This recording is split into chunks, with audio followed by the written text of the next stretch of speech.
काले मेघ के समान है। वे अपने कटाक्षों से शत्रु समूहों को वह प्रदान करती हैं। उनके मस्तक पर आबद्ध चंद्रमा की रेखा शोभा पाती है। वे अपने हाथों के चक्र और कृपाण और त्रिशूल धारण करती हैं। उनके 3 नेत्र हैं। वे सिंह के कंधे पर चढ़ी हुई हैं और अपने तेज से तीनों लोकों को परिपूर्ण कर रही हैं। ऋषि कहते हैं कि अत्यंत पराक्रमी वाली दुरात्मा महिषासुर तथा उसकी दैत्य सेनाओं से देवी के हाथ से मारा जाने पर इंद्र और आदि देवता प्रणाम के लिए गर्दन तथा कंधे झुकाकर उन भगवती दुर्गा का नाम वचनों द्वारा स्तवन करने लगे। और उस समय उनके सुंदर अंगों में अत्यंत हर्ष के कारण रोमांच हो आया और था। देवता बोले, संपूर्ण देवताओं की शक्तियां समुदाय ही उनका स्वरूप है तथा जिन देवी ने अपनी शक्ति से संपूर्ण जगत को व्याप्त कर रखा है। समस्त देवताओं ने महर्षियों की पूजनीय उन जगदम्बा को हम भक्ति पूर्वक नमस्कार करते हैं। वे हम लोगों को कल्याण करे। और जिनके अनुपम प्रभाव और बल का वर्णन करने में भगवान शेषनाग ब्रह्मा जी तथा महादेवी जी ने भी समर्थन नहीं है। वे भगवती चंडिका संपूर्ण जगत का पालन एवं अशुभ भय का नाश करने वाला विचार करे, जो पूर्ण आत्माओं के घरों में स्वयं ही लक्ष्मी रूप से पापियों के या दलितता रूप से शुद्ध अंतःकरण वाले पुरुषों के हृदय में बुद्ध रूप से सप्त पुरुषों में से श्रद्धा रूप से तथा कुलीन मनुष्यों में से लज्जा रूप से निवास करती है, उन आप भगवती दुर्गा को हम नमस्कार करते हैं। देवी, आप संपूर्ण विश्व का पालन कीजिए। देवी, आपके इस अचित रूप का असुरों को नाश करने वाली भारी पराक्रम का तथा समस्त देवताओं और दैत्यों के समक्ष युद्ध में प्रकट किए हुए आपके अद्भुत चरित्र को हम किसी प्रकार वर्णन करें। आप संपूर्ण जगत की उत्पत्ति कारण आप सत गुण और रजोगुण और तमोगुण ये तीनों गुण मौजूद हैं, तो भी दोषों के साथ आपका सर्ग नहीं जान पड़ता है। भगवान विष्णु और महादेवी ने आदि देवता भी आपका पार नहीं पाते हैं। आप ही सबका आश्रय है। यह समस्त जगत आपका अंशभूत है, क्योंकि आप सबकी आदिभूत अव्यक्तता परा प्रकृति है। देवी, संपूर्ण योगों में से जिसके उच्चारण से सब देवता तृप्ति लाभ करते हैं वह स्वाहा आप ही हो। इसके अतिरिक्त आप पितरों की भी तृप्ति का कारण है, अतएव सब लोग आपको श्रद्धा भी करते हैं। देवी, जो मोक्ष की प्राप्ति का साधन और अचित महास्वरूपा समस्त दोषों से रहित जितेंद्रिय तत्व को ही सार वस्तु मानने वाली तथा मोक्ष की अभिलाषा रखने वाली मुनिजन जिसका अभ्यास करते हैं, वह भगवती विद्या आप ही हैं। आप शब्द स्वरूपा अत्यंत निर्मर्शक वेद यजुर्वेद तथा उद्गीत के मनोहर पदों के पाठ से युक्त श्याम वेद का भी आधार आप ही हैं। आप देवी त्रयी तीनों वेद और भगवती छहों ऐश्वर्यों से युक्त हैं। इस विश्व की उत्पत्ति एवं पालन के लिए आप ही वर्ता खेती एवं आजीविका के रूप में प्रकट हुई। आप ही संपूर्ण जगत की घोर पीड़ा का नाश करने वाली हैं। देवी, जिससे समस्त सत्वों के सार ज्ञान है वह मोक्ष मेधा शक्ति आप ही हैं। दुर्गम भाव सागर से पार उतारने वाली नौका रूप दुर्गा देवी आप ही हैं। आपकी कहीं भी आसक्ति नहीं है। कर्तव्य के शत्रु भगवान विष्णु के वश स्थल में एकमात्र निवास करने वाली भगवती लक्ष्मी तथा भगवान शंकर चंद्रशेखर द्वारा सम्मानित गौरी देवी आप ही हैं। आपका मुख मंद मुस्काने से शोभित और निर्मल पूर्ण चंद्रमा के बिंब का अनुकरण करने वाला और उत्तम सुवर्णी के मनोहर कांत से कमनीय है, तो भी उसे देख कर महिषासुर को क्रोध हुआ और तथा उससे उस पर प्रहार किया। और यह बड़े आश्चर्य की बात है कि देवी मुख जब क्रोध से युक्त होने पर उदय काल में चंद्रमा की भांति लाल और तनी हुई बाहों के कारण विकराल हो उठा। तब उसे देखकर जो महिषासुर प्राण तुरंत नहीं निकल गए। या उसे भी बढ़कर आश्चर्य की बात है कि क्योंकि क्रोध में भरे हुए यमराज को देखकर भला कौन जीवित रह सकता है। देवी आप प्रसन्न हो। परमात्मा स्वरूप आपके प्रसन्न होने पर जगत का अद्भुदय होता है और क्रोध में भर जाने पर आप तत्काल ही कितने कुलों को सर्वनाश कर डालती हैं। यह बात अभी अनुभव में आई क्योंकि महिषासुर की यह विशाल सेना क्षण भर में आपके कोप से नष्ट हो गई।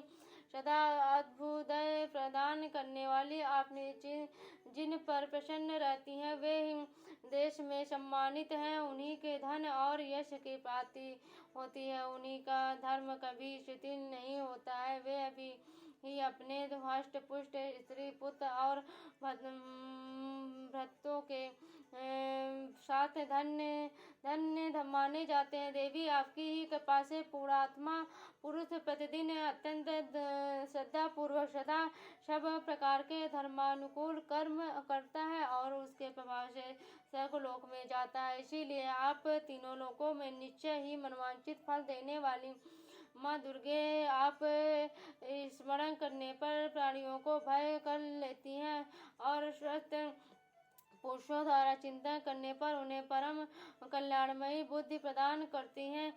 दुख दरिद्रता और भय बढ़ाने वाली देवी आपके सिवा दूसरी कौन है जिसका चित्त सबका उपकार करने के लिए सदा ही तैयार रहता हो। और देवी ने इन राक्षसों के मारने से संसार को सुख मिले तथा ये राक्षस चिरत काल में नरक में रहने के लिए ही भले ही पाप करते रहे हो, इस समय संग्राम में मृत्यु प्राप्त होकर स्वर्गलोक में जाए। निश्चय ही यही सोचकर आप शत्रुओं को वध करती हैं। आप शत्रुओं पर शत्रुओं का प्रहार क्यों करती हैं? समस्त असुरों को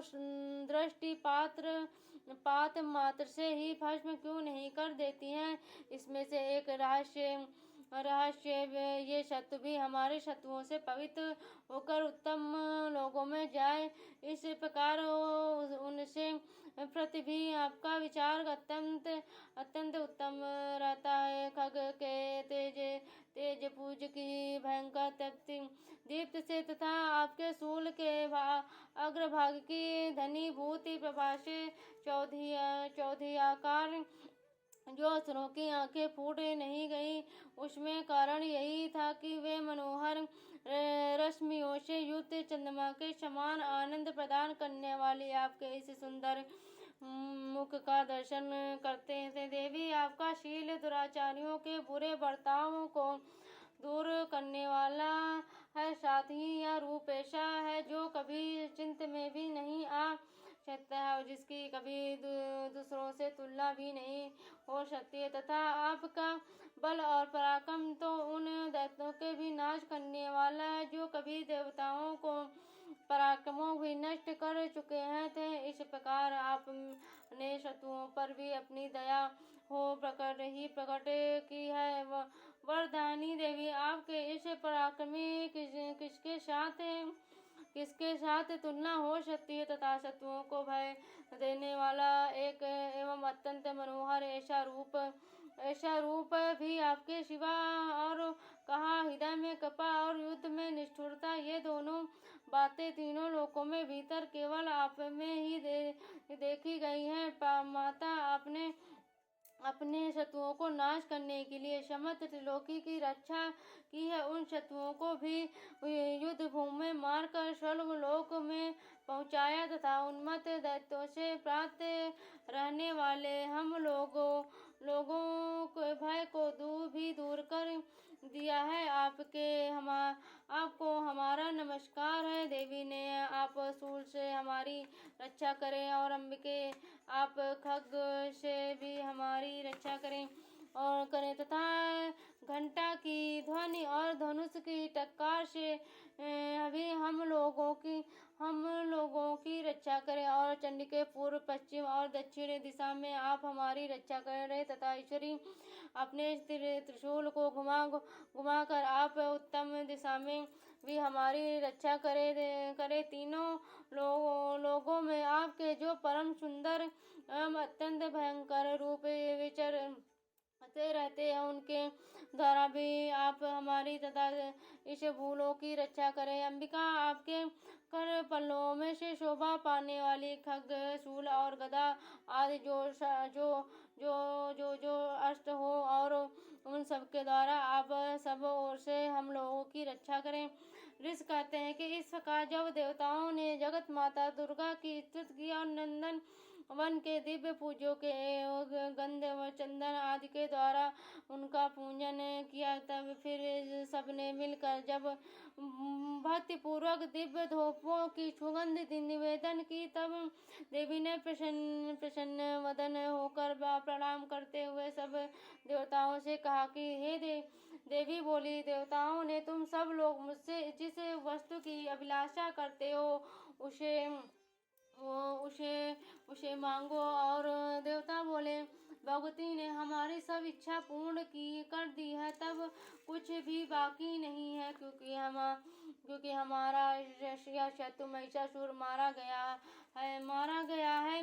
महेश्वरी, इतने पर भी यदि आप हमें वर देना चाहती हैं तो हम जब आपका स्मरण करें, तब आप दर्शन देकर हम लोगों को महान संकट से दूर करें, तथा प्रसन्न मुखी अंबिके जो मनुष्य स्त्रोतों द्वारा आपकी स्तुति करे, उसे विपत्ति, समृद्धि और वैभव देने के साथ ही उसकी धन और स्त्री आदि संपत्तियों को बढ़ाने के लिए आप सदा हम पर प्रसन्न रहें। ऋषि कहते हैं कि राजन, देवताओं ने जब अपने तथा जगत के कल्याण के लिए भद्रकाली देवी ने इस प्रकार प्रसन्न किया, तब वे तथास्तु कहकर वहीं अंतर्धान हो गया। भोपाल, इस प्रकार पूर्व काल में तीनों लोगों को हित चाहने वाली देवी जिस प्रकार देवताओं के शरीर से प्रकट हुई, तब वह सब कथा मैंने कह सुनाई। अब पुनः देवताओं को उपकार करने वाली वे दुष्ट दैत्यों का तथा शुंभ निशुंभ का वध करने के लिए सब लोगों की सब रक्षा करने के लिए गौरी देवी ने शरीर से जिस प्रकार प्रकट हुई थी, वह सब प्रसंग मेरे मुँह से सुनो। मैं उसका तुमसे यथावत वर्णन करता हूँ। जय माता रानी। इसी प्रकार मार्कंडेय ने सर्वाणिक मनवंतर की कथा में अंतर्गत देवी महात्म्य के संक्रांति पूरा चौथा अध्याय पूरा हुआ।